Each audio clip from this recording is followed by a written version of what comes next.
У меня для вас две новости, одна плохая, вторая хорошая. Хорошая заключается в том, что AMD осталась той же нам всем знакомой AMD, а плохая новость, что и все свои ошибки она взяла с собой. Выпустить ограниченное количество видеокарт по рекомендованной цене, а затем поднять цены на следующие поставки. Да. Вы все правильно поняли. Сегодня я буду бомбить на AMD-шку, а не как многие блогеры молчать об этой проблеме, выпуская свои тесты, говоря, что AMD-шка неплохая. Я специально решил выждать сутки, чтобы посмотреть, изменится что-то по ценам или нет, потому что финальная цена AMD-шки напрямую зависит от целесообразности данной покупки. Мы с вами видели презентацию AMD, где ребятки заявляют, что их рекомендованная цена в $600 в среднем на 2% отстает от RTX 5070 Ti, которая в свою очередь стоит $750, тоже рекомендованных. И ты такой считаешь, рубль равно FPS, точнее AMD за нас это посчитали. Доллар равно FPS. И мы по итогу получали приличную такую выгоду. Как говорится, все для геймеров. Nvidia вышку уходит, а красные для истинных гетеросексуалов. Мы считали это полной победой. Типа Хуанг, твоя курточка в говне, пора прощаться.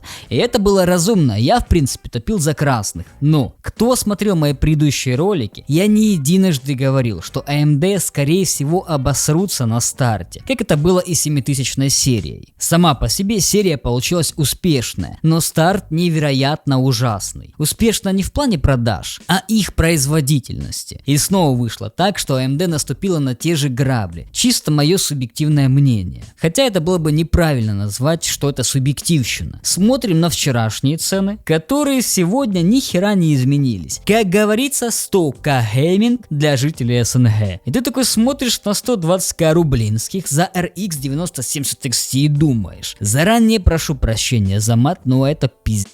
Вы там просить $1300. Это что, две видеокарты? Может быть, вторая видеокарта в подарок идет вместе с первой или чё? Когда рекомендованная цена, напоминаю, $600. И напомню, что это конкурент Nvidia. AMD может конкурировать только благодаря цене. Ведь кто помнит январь, когда AMD отказались проводить презентацию, и как потом оказалось, AMD ушли, чтобы пересчитать цену на карточки. Когда увидели цены на Nvidia, якобы конкурировать по полной. И что мы получаем как итог? $1300 от красных против $1300, может $1400 от зеленых. А нахер нам тогда такая конкуренция? Если даже сами AMD признали, что их карточка слегка слабее, чем 5070 Ti. И тут уже наконец спала эмбарго, и мы увидели реальную производительность, которую более подробнее разберем чуть позже. Но те, кому интересно, давайте спойлерну заранее. В общем, в растровой производительности, без трассировки лучей и масштабирования изображения, 5070 Ti мощнее на 6%. Далеко не те 2%, о которых нам заявляли. В 2К 11%. 4К AMD что-то могут. Частенько видим отрыв зеленых на 4%. Когда мы подрубаем трассировку лучей, да, красные действительно уверенно так отрываются от самих себя же,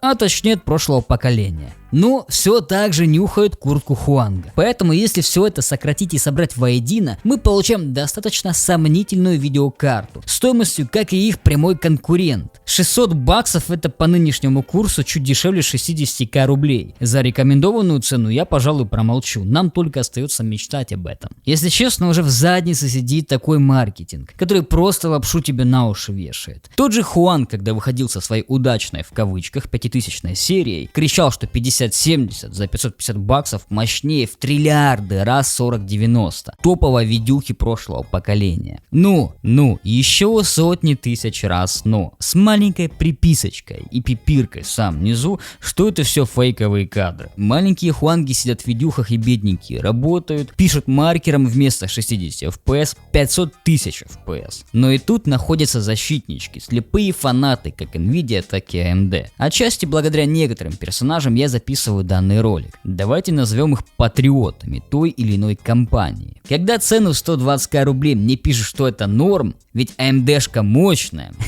Да. конечно. А еще DNS решили по-быстренькому почистить все отзывы. Ну-ну-ну, не смейте так делать, вы ведь портите бизнес своим мнением пузатым дядям, которые также в свое время боролись против маркетплейсов. На Авито цены еще божеские, можно найти за 85 тысяч рублей. Немножко подождать, чтобы упали до 80, и будет самое то. Но естественно тоже риски, ведь они работают по полной предоплате. И плюс гарантия чаще всего не распространяется. Будьте крайне осторожны. Я хотел заказать, но что-то повалялся всю ночь, подумал хорошенько и думаю, пока нет. Лучше подожду. Пусть все устаканится. Если будут какие-то интересные варианты, пишите в ВК, в телеге или просто в комментах на ютубчике. Мы все с пацанами, сидя у меня в телеге, обсуждали, что 80к рублей за XT-версию, в принципе, это вполне реальная цена, и она, скорее всего, такой и будет. Я даже сказал, что если так и будет, то это поколение за AMD. 100% победа. Скорее всего, многим придется пересаживаться на красных. И при всей вытекающей, что у AMD хреновые драйвера, постоянные вылеты, краши, обновление тех же драйверов для игры по 3 месяца, когда Nvidia выпускает за день до релиза. Очень высокое потребление на фоне тех же зеленых. И куча